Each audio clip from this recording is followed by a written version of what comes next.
colleagues in China. I hope you're all able to hear me and see the screen. Today, I'm going to present a little bit about some of the work I did to develop a composite fiber, an FRP fiber for concrete reinforcement. I'm sure all of you know what FRP is. It is fiber reinforced polymers or fiber reinforced plastic. It's quite popular within the concrete industry and the construction industry as well. Today, so I've broken up my presentation into these objectives. Initially, I'm going to be telling you a little bit about what kinds of fibers we already have for concrete, how I produce FRP fibers. There's other procedures as well, and then tell you a little bit about the mechanical properties of the FRP fiber that I produce. And then I'm going to go over into the interfacial bond between FRP fiber and the cementitious matrix, look at a few bond parameters through experimental studies, and then learn about the different factors and what kind of influence they have on the bond slip behavior. Finally, I'm going to talk a little bit about FRP fiber durability as well. As you know, there are very many types of fibers that are used in concrete. Now, this is some of the literature I have. Going back to 1962, when steel wire mesh started to get used within concrete, and fibers of metallic nature, of a composite nature, of synthetic nature, of mineral nature, and natural nature have been investigated quite thoroughly. Although right now you see that primarily steel fibers have gotten the most prominence, followed by some polymeric fibers such as polypropylene, other polyolefin fibers, PET fibers, PVA fibers, and so on. So there's a few different ways of producing FRP. As civil engineers, we should have at some point heard of the first three techniques, the simple techniques that I have showed on the top, on the left side. Wet layup is a technique that is very often used within civil engineering for rehabilitation and retrofit of existing structures. What happens in those cases is we use a fabric, we wrap a fabric around or place a fabric where we want to apply the retrofit, and then externally apply the resin, either epoxy or polyester. There is also pre-preg layup, which is a slightly more advanced form of wet layup, in which case the fabric that we are using, either the carbon fabric or the glass fabric or aramid Kevlar fabric, it already has resin soaked into the fabric itself. So all you got to do is you got to wrap the fabric around the part that you're going to retrofit, and then just heat it up to activate the resin and cure the resin. Finally, there's been some attention for spraying FRP as well as a means of retrofit. Some of the other complex techniques that we civil engineers usually don't know about is liquid composite molding. Now, liquid composite molding is the procedure that is used for manufacturing most composite parts. When we're looking at cars and other components in the aerospace, in the automotive industry, it is usually all composite molding. In fact, a lot of phones, a lot of laptops these days are made of carbon fiber composites to save weight, and it gives a really nice texture as well. So among these complex techniques, infusion technique or vacuum assisted resin transfer molding, VARTM, that is the technique that I have used to produce my FRP panels. Basically, we want to use one of these complex techniques to get a much higher efficiency, which is typically described in terms of volume fraction of fibers in a composite. I'm going to quickly go over how vacuum infusion technique is. So basically, what we have is an aluminum mold. I use a flat aluminum mold because I wanted to make a flat panel. And then we use two peel plies. Peel plies are basically plastic fabrics made of nylon, which are used basically, it's like mold release oil that we use for concrete. Instead of using mold release oil, we use a fabric which kind of peels off from the composite and from the mold. So that way we are able to get to our part that we are trying to manufacture. the fabric that we're using, so it may be either glass fabric or carbon fabric, it is placed between the two peel plies, so the peel plies are easy to peel off. Now, I was using a very flat, low thickness fabric. The thickness of the fabric was about 0.2 to 0.5 millimeters. Now, when we're talking of such a flat, such a small thickness, we want to assist resin flow. So in order to assist resin flow, we have what is called a flow medium, which I have shown in red over here. Now above the flow medium goes an inlet tube and an outlet tube. The resin is sucked under vacuum through the inlet tube, and then it basically pregnates all the fabric. And then on top of that, we use a vacuum bag. So that way we make sure that all the air is getting sucked out and all the resin is staying within the fabric itself. This is what it looks like from the top. It looks quite complicated, but basically on the left side, I'm showing the resin inlet, and on the right side is the vacuum pump. After everything set up, the yellow tape that I'm showing on the boundary is the tape that we use to make the vacuum seal. Right. So from the resin pot,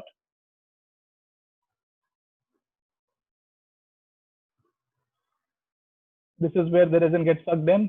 It flows through here, and so on.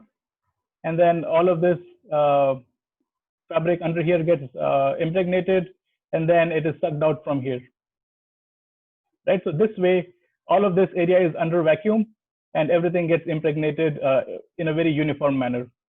So this way, we have a very high quality control compared to the other techniques. So type of fabrics that I have used in my study are of basically 4 types. So these two over here are woven fabrics. So they have fibers both in the X direction and in the Y direction. And at the bottom over here, these are called reinforcing tapes, in which case the fabric is only in one direction. This is basically the stepwise process of vacuum infusion technique. So basically, first we're cleaning up the mold. After we clean up the mold and make sure there is no moisture. So this is the first layer of peel ply. This is the carbon fabric. This is the third layer of peel ply. After the peel ply, we put the flow medium, which is over here. And then there's inlet here. There's outlet over here. And then we cover all of this up using a vacuum bag and seal it using a vacuum tape I'm showing here right now. Now over here is the resin inlet, and here is basically the vacuum, which also is the outlet. So this is impregnation in process. So you can see the resin has started to travel here, and this front has been impregnated, and this front is still dry. It usually takes about an hour. Depending on how much fabric we're using, it takes anywhere between a few minutes to an hour to impregnate the entire panel. It also depends on what kind of vacuum we're using. The higher vacuum we're using, or rather, the more vacuum we're using, the better it is. And then after that, we cure the entire setup in the oven at 65 degrees for 4 hours, and then increase the temperature to 85 degrees for another 2 hours. This is basically specified by the resin manufacturer. We're using 2-component epoxy resin in our case. Different kinds of fabrics were used. So like I said, we're using essentially 2 types, woven fabrics and unidirectional fabrics, which are also called tapes. Now, initially, right when I was doing my fiber production, I used different layers, 1 layer, 2 layer, 3 layers to get fibers of, or panels of different thickness, which I would later cut in order to get my my fibers. As you know, glass fibers are about 10 times cheaper than carbon fabrics. So I tried both glass fiber and carbon fiber. And once I have made my panel, I wanted to do some tensile tests on the panel. Now, because the panels that were created were very, very thin, they were very flexible, but they were still very strong. So they would very easily slip out of any grips that we would use for any friction grips we would use for tensile tests. So basically, we would have to tab the ends using commercial fiberglass and then test these coupons. Now this is a test in process, as you can see. So this is initially when the test hadn't started, and this is when the specimen started to break. As you can see, not all the fibers in the particular alignment break at once. Some of the fibers break before some of the others, and then we have this kind of a defibrillation. This test right now that I'm showing is for glass fibers or GFRP. CFRP also breaks very similarly. For bidirectional fibers, with glass fabrics, I was getting a strength about 200 MPa, and with carbon, I was getting a strength of about 400 MPa. With bidirectional fibers, with unidirectional fibers, on the other hand, I was getting almost twice the strength. So this one was at about 580, and this one was almost 1000 MPa.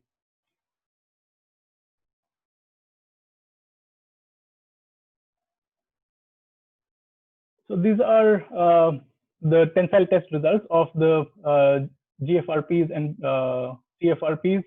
Now, the volume fraction of fibers is shown over here. As you can see, for unidirectional fibers particularly, it is usually a range that is a function of how the reinforcing tape has been prepared. But overall, we used to get volume fraction of fibers of about 25 to 30%. Now, this is significantly higher than the kind of volume fractions we get for traditional methods of manufacture, such as wet layup. This is the kind of compressive strength we're using, and this is the specific gravity. Now, once I would make panels, I would cut them into long strips using a saw, a table saw, and then I would have to cut it into smaller pieces using this paper cutter, basically. So now in this project, we are only focusing on fibers for concrete reinforcements, which means it is a macro fiber. Typically, the difference between a microfiber and a macro fiber typically is about 30 millimeters length and about 0.2 millimeters diameter or equivalent diameter. It's not necessarily a hard and fast rule. Two types of macrofibers we produced for our study were 35 mm and 50 mm. Now, I observed the fibers under a microscope to see what the surface texture was like. Now, the surface texture I can show on the bottom two pictures over here. You see there is some kind of an impression on the surface of the FRP. Basically, that comes from the peel ply, because the peel ply is basically a nylon fabric. Now, once the FRP has been cured in the oven, as I'm peeling the peel plies off, those peel ply will leave an impression on the cured FRP. So that is where I'm getting these marks from. Now, what that also does is it gives a rough texture like this. As you can see, of course, I'm exaggerating the depth over here, but basically this is how I'm getting a rough texture onto my fibers, which is working to my advantage. Now, if I was to look at the same fiber under a microscope, I would see pretty much the same thing, because I'm looking at the epoxy, which is above, or rather covering the reinforcing fiber. This again, these lines, like I said, were basically the impressions left by the peel plies and not the reinforcing fabric within the fiber itself.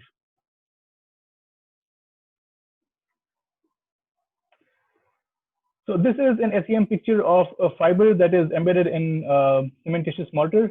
So basically, I was able to extract the image and do a little bit of image analysis to see. So this over here is the epoxy.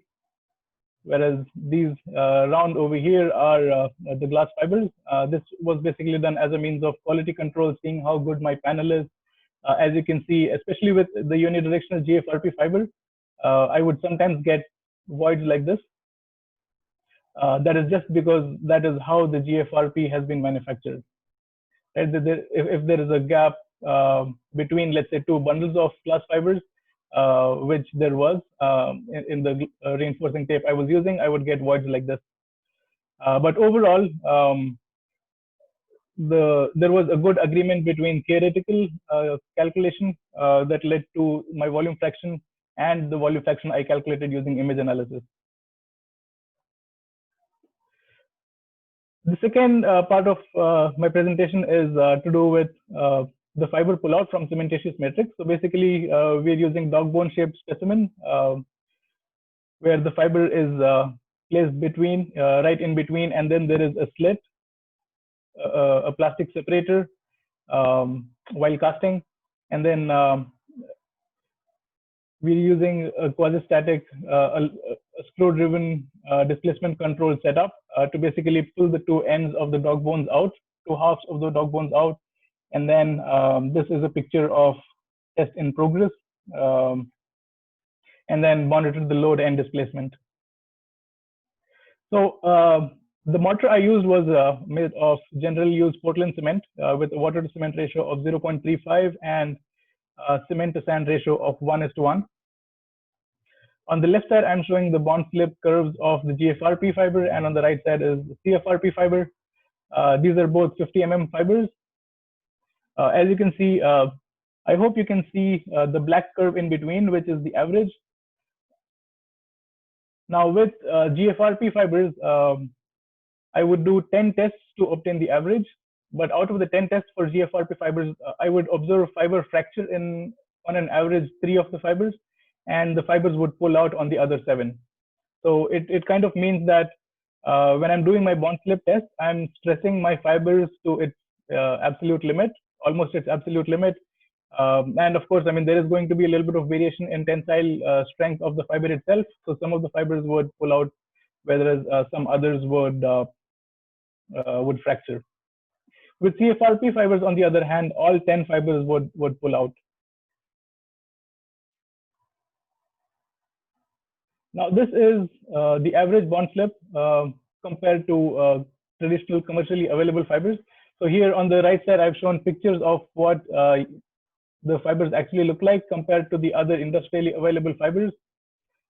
As you can see in the graph on the left side, if I was to use just glass, right, just glass fiber, the curve that I would get is somewhere over here, right? Now, if I use the same glass in the form of a GFRP, I would get this red curve over here, right? So this is basically showing the advantages of using glass as GFRP rather than in its virgin original form. Now, I also tested straight steel fibers, right? As you can see with the yellow curve, the straight steel fibers also have a rather low bond. Of course, in the industry, we don't typically use straight steel fibers. We impart some kind of a deformation on them in order to greatly improve the bond slip properties.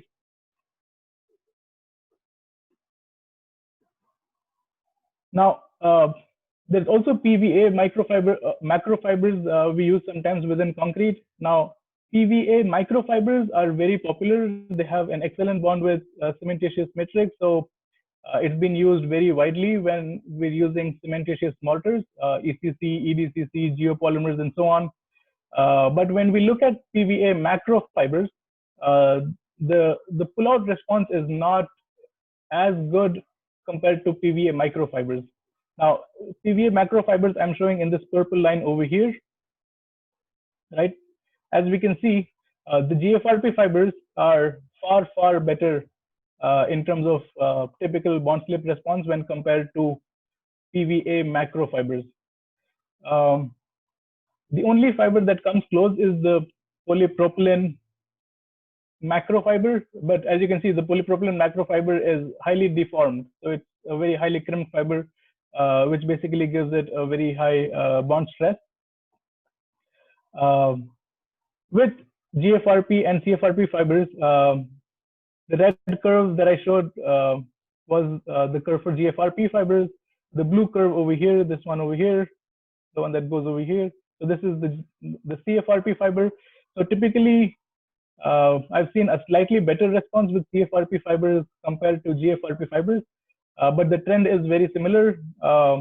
There would be an initial increase in load when we apply displacement until a bend over point, which is this for CFRP and this for GFRP.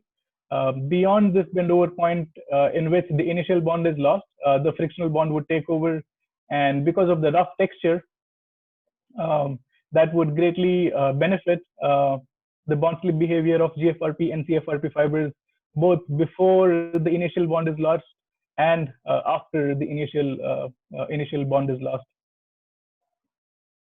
Now, these are the average bond slip curves for different fibers of length 50 millimeters. Over here, I've compared the GFRP and CFRP fibers against 3 traditionally available steel fibers, straight, single hooked, and double hooked. As usual, I've also compared with polypropylene fibers along with the GFRP and CFRP fibers. As you can see, even with 50 mm, the straight steel fibers have a rather low response. The steel double hook fiber, which is this one over here, has the highest response, shown from this purple graph over here. GFRP and CFRP are somewhere in between. So when we look at the peak bond stress, this over here is carbon FRP, the red one is glass FRP, and this over here is the double hook steel fiber. The single hook steel fiber is the brown curve that is over here, which is not as high as GFRP. So clearly, GFRP and CFRP fibers, as far as the bond slip behavior is concerned, are better than straight steel fibers as well as single hook steel fibers. Double hook steel fibers are slightly better in terms of overall energy absorption. But as far as the peak bond stress is concerned, it's very, very similar. Now, of course, because of the double deformations, as the fiber is pulled out of the cement groove, a lot of plastic deformation of the fiber contributes to a lot of energy absorption. Energy absorption is basically the area under the load slip curve. So even over here, the polypropylene fibers are good as well, except the polypropylene fibers have a rather low modulus, which means to achieve peak strength or peak bond strength, I have to undergo 4 millimeters of crack width. So this is what we also see, and when we test the tensile properties or the flexural properties of fiber reinforced concrete reinforced with polypropylene fibers, that we need to achieve a very high crack width to actually get the best use of polypropylene fibers. Now, in that aspect, GFRP fibers could potentially be of high value because, as we know, steel fibers are susceptible to corrosion, which is why polypropylene fibers or other polymeric fibers have gotten popular. In addition to polypropylene fibers and other polymeric fibers being much easier to handle as well compared to steel fibers. Now, so this was the comparison of FRP fibers and other commercially available fibers in terms of their bond slip behavior. Now, I also looked at what happens when we cure the dog bone specimen to different ages. So at the bottom, I have shown what the compressive strength of the mortar are and split tensile strength as well. What we will notice is that there isn't a very large amount of change when the compressive strength, for example, changes from 28 MPa to 76 MPa. The peak of the 1-day curve is somewhere over here. 3 and 7 days are very close by as well. And at 28 day in fact is over here, and 7 days is over here. And I mean, of course, there is going to be some experimental variation uncertainty involved as well. But overall, we can see that within 1 or 2 days of casting, almost 100% of the fiber's bond strength is generated already. Now we see a very similar response in CFRP fibers as well on the right side. Noticeably, at 28 days, because of a higher quality matrix around the fiber, the post-peak response of the CFRP fiber is quite good, superior to that of 7 days. Now, this in part is because of the surface texture that we have been able to achieve with FRP fibers, which greatly helps the frictional bond at later ages and at very high crack widths. The second thing we investigated was what happens if we add 15% silica fume in our matrix. This, of course, was corrected. The workability was corrected by adding a little bit of superplasticizer. Although the compressive strength of these two are roughly the same, so regular mortar at 28 days and silica mortar at 71 days, the bond slip response is greatly different. With silica mortars, we're getting a very high peak load and then a high post-peak energy absorption as well, compared to the 7-day regular mortar test. Now, this goes on to indicate, so when we look at the literature, there's quite a bit of scatter and disagreement as to what actually happens when the matrix strength is increased, what actually happens to the bond slip behavior. And probably the answer to that is not just looking at the compressive strength of the matrix itself, or the water to cement ratio, or the age of the matrix itself. It really depends on the density of the matrix that is in the close vicinity of the fiber.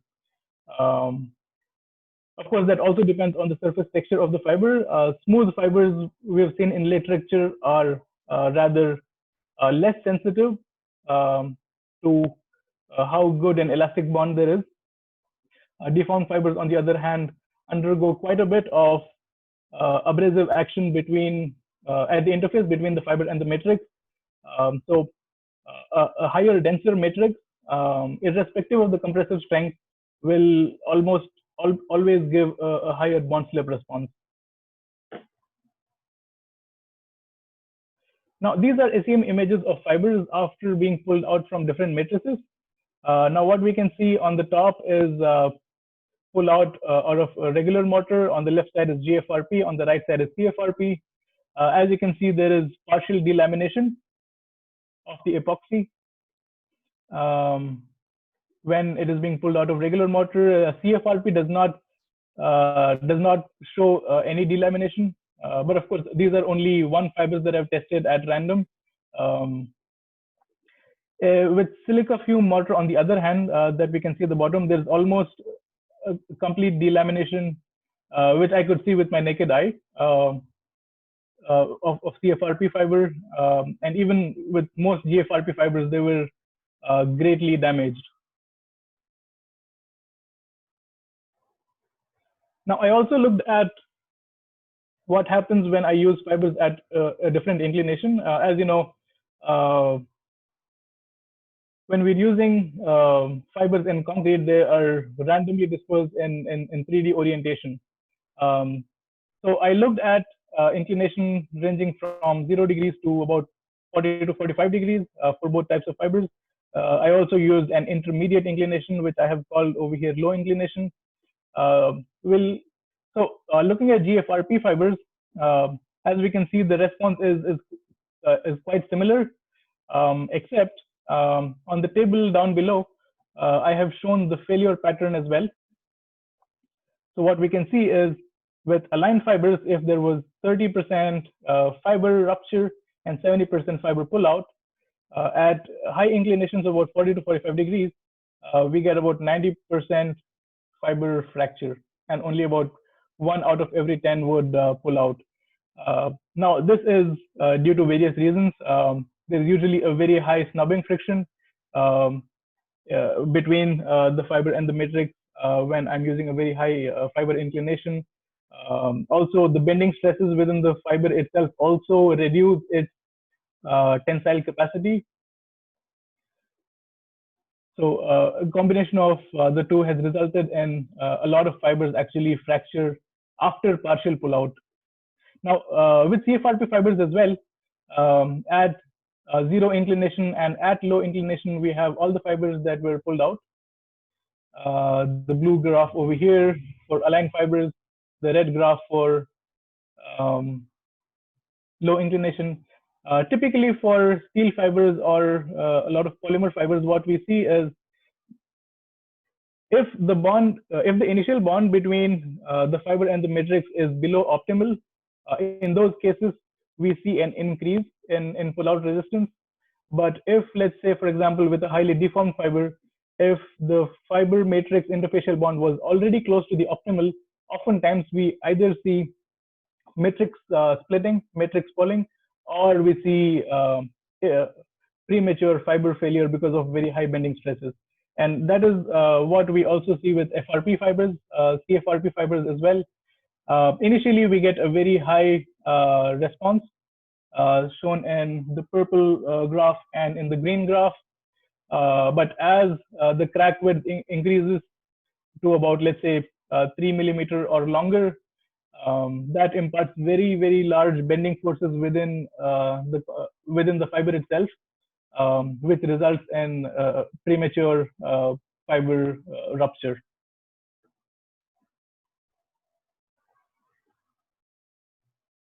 So this is the effect. So I'm not looking at fiber inclination over here. I'm looking at temperature. My apologies for the wrong heading over here. So I'm looking at different fibers, or rather, the performance at different temperatures. I've tested minus 20 degrees Celsius to 130 degrees Celsius. So basically, what I did was I cast my specimen. After that, I cured them for 7 days. And after 7 days of moist curing, I moved the dog bone specimen either into an oven or a freezer. And then I conditioned the specimen in there for about for another 7 days. And the tests were done at room temperature.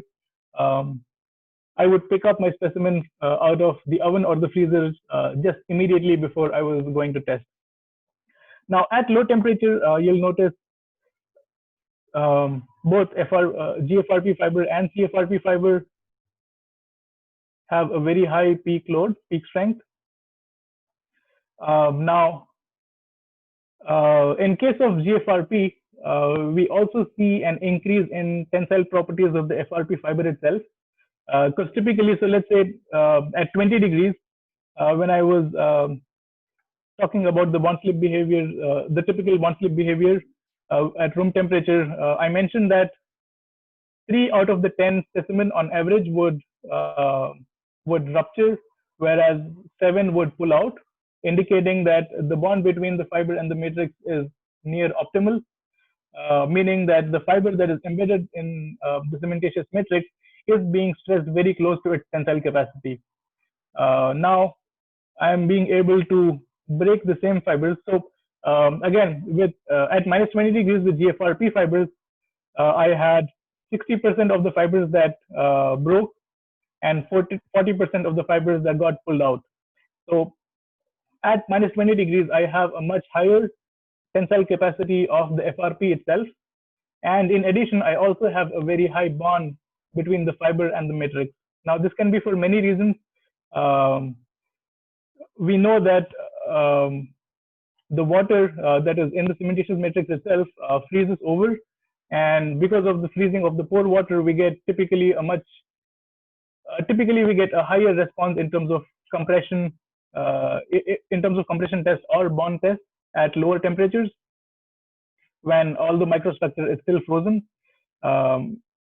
And like I said, in addition, we also noticed that the FRP itself depicted a much higher tensile strength, which is also consistent with the literature. with CFRP fibers, even at -20 degrees, all the fibers underwent pull out. So we don't know if the fibers were stressed to its maximum tensile capacity. Well, of course, uh, it reached the tensile capacity at room temperature, right? So whatever internal stresses get uh, so whatever internal stresses correspond to 500 newtons of load was very close to 1000 MPa, which was the tensile capacity of CFRP at room temperature. Um, Presumably, the tensile capacity of the same FRP would have increased at -20 degrees. So we don't know if it would have been 10% higher, 20% higher, 50% higher. We only know that we were well within the tensile capacity of CFRP at -20 degrees. Now, at 20 degrees, of course, is the reference at room temperature. When I increase the temperature beyond, let's say, to about 80 degrees, I am seeing an improved response. Now, the improved response can be either simply because of a better, denser matrix around the fiber, cementitious matrix around the fiber. And the other factor is the epoxy that I was using. Of course, it has a positive coefficient of thermal expansion. Epoxy and glass both have a positive coefficient of thermal expansion, whereas carbon, the coefficient of thermal expansion is sometimes zero, sometimes very, very marginally above zero, or sometimes very marginally below zero. So overall, I'm assuming that because of a positive coefficient of thermal expansion, at 80 degrees, the fiber itself would have expanded slightly, um, which means the bond between the fiber at 80 degrees and the denser matrix, because of enhanced hydration, coupled, those two reasons coupled, I'm getting a slightly higher bond slip response than at reference room temperature. Now, the epoxy I was using, its glass transition temperature was about 90 degrees.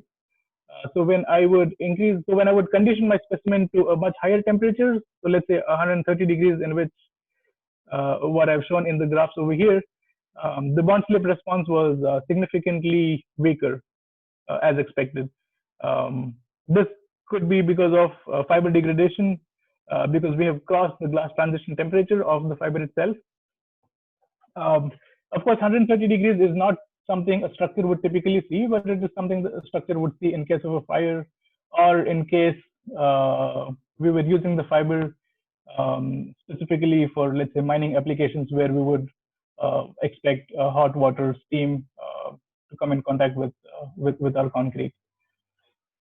A part of the reason for studying this was also to see, because as we know, polypropylene fibers are really good when it comes to reducing the damage during fires. A part of the reason for doing this test was also to see if a lot of bond strength is retained when I increase the temperature very much. So these are again SEM pictures after I conditioned the fibers at high temperature. So basically, I placed the fibers in the oven at 80 degrees or 130 degrees Celsius for 7 days to see what happened under the microscope.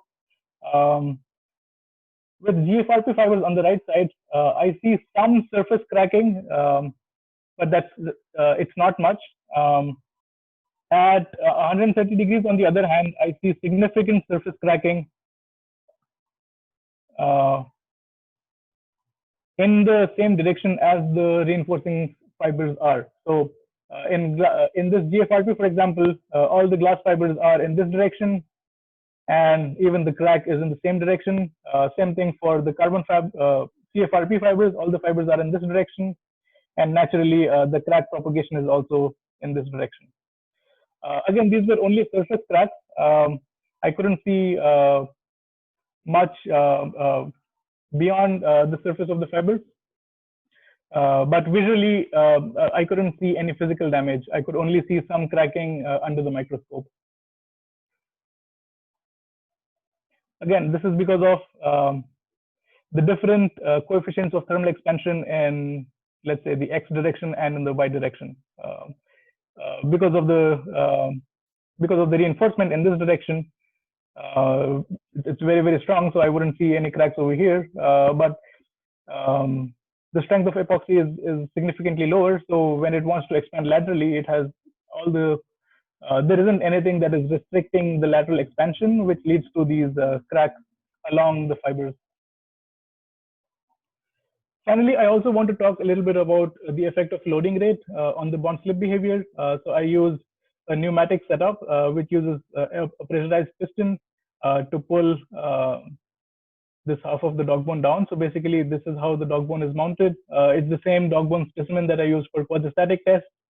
It's equipped with a dynamic load cell and a laser displacement meter. I tried two different quasi-static tests and two dynamic tests. This was basically the loading rates. Interestingly, talking about the peak load itself, the peak load for both GFRP fibers and CFRP fibers was much higher, almost twice as much.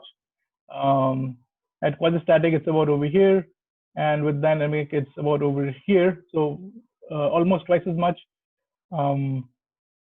Same thing with the CFRP fibers. Well, not quite twice as much, but about 1.8 times as much. When we look at the literature for the effect of loading rate on bond slip behavior, again, there is quite a bit of scatter, especially when we're talking of smooth steel fibers or smooth fibers in regular strength matrices. We see that the fiber pullout response is not very rate sensitive. But when we are including any deformations, fiber inclinations, which in addition to having an elastic initial bond, also has bearing resistance or snubbing friction because of inclination and so on, we get a much higher rate sensitivity. Now, the tests that I'm showing over here were both aligned fibers, so the fibers were in direction of loading. I'm not showing any test results from inclined fiber pullout under dynamic loading, but presumably because of the surface deformations that I have, I am seeing quite a high rate sensitivity with the dynamic increase factor ranging from about 1.8 to 2 in terms of peak load. So finally, talking a little bit about durability of these FRP fibers. So basically what I did was the tensile coupons that I had initially showed, I placed them in a supersaturated calcium hydroxide solution and then subjected to 50 degrees Celsius in an oven for 7 days, and 28 days, and then compared the tensile strength after conditioning. So with GFRP fibers, on one hand, you can see there is a significant drop in tensile properties. We know glass is susceptible to alkaline degradation. There is significant drop in tensile properties. The difference between 7-day deterioration and 28-day accelerated deterioration was not very, very high, but still it was very significant compared to, let's say, the virgin fibers.